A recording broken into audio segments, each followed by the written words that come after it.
धारा 341 के माध्यम से प्रदत्त आरक्षण के अधिकार में धार्मिक प्रतिबंध के खिलाफ ऑल इंडिया पसमांदा मुस्लिम महाज समूचे प्रदेश में अपनी आवाज बुलंद करने को तैयार हो गया है। बाराबंकी के गांधी भवन में आयोजित एक प्रेस वार्ता में बोलते हुए ऑल इंडिया पसमांदा मुस्लिम महाज के प्रदेश अध्यक्ष वसीम राइन ने कहा कि केंद्र सरकार पसमांदा मुसलमानों व ईसाइयों के आरक्षण के संवैधानिक अधिकार को बहाल करके सबका साथ सबका विकास के अपने वादे को पूरा करे। उन्होंने आगे कहा कि धर्म आरक्षण का आधार नहीं होना चाहिए। आरक्षण से संबंधित संविधान में धारा 340, 341 और 342 हैं, जिनमें स्पष्ट रूप से कहीं धर्म शब्द का प्रयोग नहीं किया गया है। आरक्षण के सभी लाभ जाति और पेशे के आधार पर निर्धारित किए गए हैं। आज जो प्रेस कॉन्फ्रेंस करने का मकसद था, हमारा संगठन जो है पूरे प्रदेश में हर जिले में पसमांदा गोष्ठी और प्रेस कॉन्फ्रेंस के माध्यम से सरकार से अपनी बातें संगठन की पहुँचाना चाहते हैं। पसमांदा समाज के लोगों के साथ 10 अगस्त 1950 को आर्टिकल 341 पर पाबंदी लगाकर नाइंसाफ़ी की, जो नेहरू सरकार नाइंसाफ़ी की थी, वो आज तक हम लोग उससे पीड़ित हैं।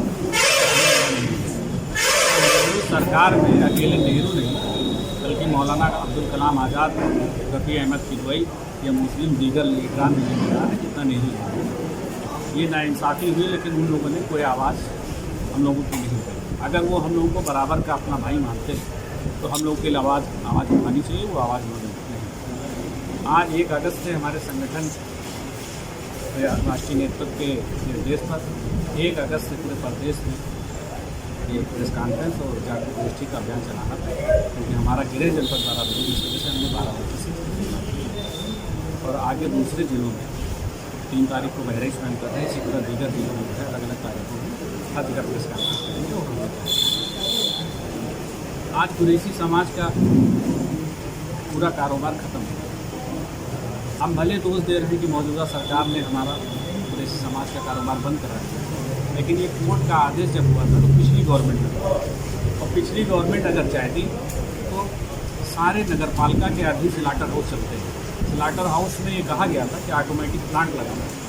सरकार चाहती तो ऑटोमेटिक प्लांट लगा देते तो कुरैशी समाज का जो कारोबार बंद है वो न बंद, लेकिन हमें सिर्फ कोर्ट के रूप में इस्तेमाल किया जाता है। हमारा कोर्ट सिर्फ लिया गया, आज तक हमें क्रिया की।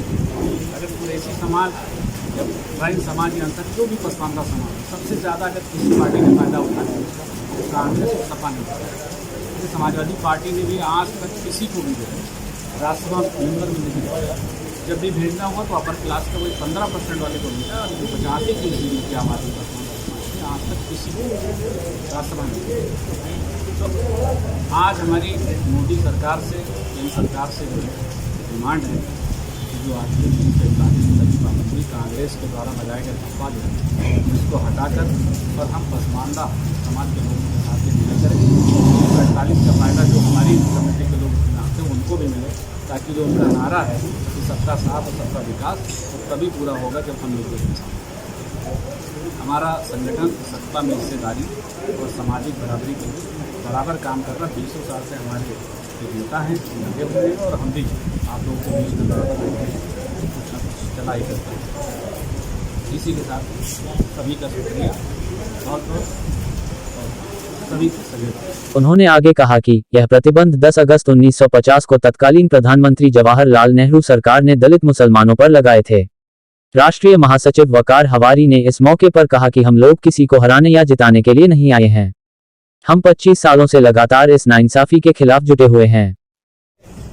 पहले तो धारा 342 को आप जान लें, एक राष्ट्रपति के स्पेशल ऑर्डिनेंस के जरिए 341 में पैरा 3 लगा करके दलित मुसलमानों और दलित ईसाइयों, या यूँ कहिए हिंदू के अलावा जितने भी दलित थे सबका आरक्षण रोक दिया गया, जिसमें 1956 में सिखों ने लड़के ले लिया, 89 में बौद्धों ने लड़के ले लिया। अभी मुसलमान और ईसाई 2 धर्म के लोग बचे हुए हैं जो उन सीटों, उनके पास एससी का स्टेटस नहीं है। वो शेड्यूल कास्ट की सीटें जो MP, MLA, जिला पंचायत प्रधान या इस तरह की जितनी सीटें मेयर की हैं, वो वहाँ से चुनाव नहीं लड़ सकते। जैसे खटिक लड़ सकता है, रानी नहीं लड़ सकता, हिंदू धोबी लड़ सकता है, मुस्लिम धोबी चुनाव नहीं लड़ सकता है। इस तरह का जो भेदभाव है जो नेहरू गवर्नमेंट ने किया था, जिसमें कलाम और रफ़ी अहमद किदवई जैसे लोग भी जिम्मेदार हैं और उसमें जाकिर हुसैन जैसे लोग माननीय राष्ट्रपति रहते हुए भी इस पर कोई कदम नहीं उठाया। हम लोग उसी के लिए लड़ाई लड़ रहे हैं और इस लड़ाई में हमारा पहला शहीद, जिसको कुछ लोगों ने मार डाला कि क्यों ये मुसलमानों में भेदभाव कर रहे हो, खलील अहमद राइनी बिहार से, और दूसरी हमारी मजबूत लीडरशिप आ रही है वसीम अहमद राइनी, जो इस भेदभाव के खिलाफ सबसे मुखर आवाज़ बन करके प्रदेश में उभर रहे हैं। हम 341 में जो नाइंसाफ़ी की गई है, हम इसका विरोध करते हैं और मोदी जी से मांग करते हैं कि सबका साथ, सबका विकास, सबका विश्वास का नारा देने वाले हमारा भी विकास करें और हमें भी विश्वास दिलाएं कि भारत में भेदभाव नहीं होगा धर्म के आधार पे। जो गलती नेहरू ने की थी, जो धब्बा नेहरू जी ने लगाया था लोकतंत्र के ऊपर, हम एक मजबूत प्राइम मिनिस्टर जिन्होंने ट्रिपल तलाक जैसा मजबूत फैसला लिया, हम उनसे ये उम्मीद करते हैं, आशा करते हैं कि दलित मुसलमानों को दलित हिंदुओं जैसा दर्जा दिया जाए, उन्हें एससी का स्टेटस दिया जाए और उन्हें जो है बराबरी का दर्जा दिया जाए, उनके साथ भेदभाव खत्म किया जाए। प्रेस वार्ता में पसमानदा मुसलमानों ने इस बात पर खास जोर दिया कि हम इस असंवैधानिक, अन्यायपूर्ण, काले कानून को भारत के संविधान में दिए गए मौलिक अधिकारों का हनन और संविधान की मंशा के विरुद्ध मानते हैं।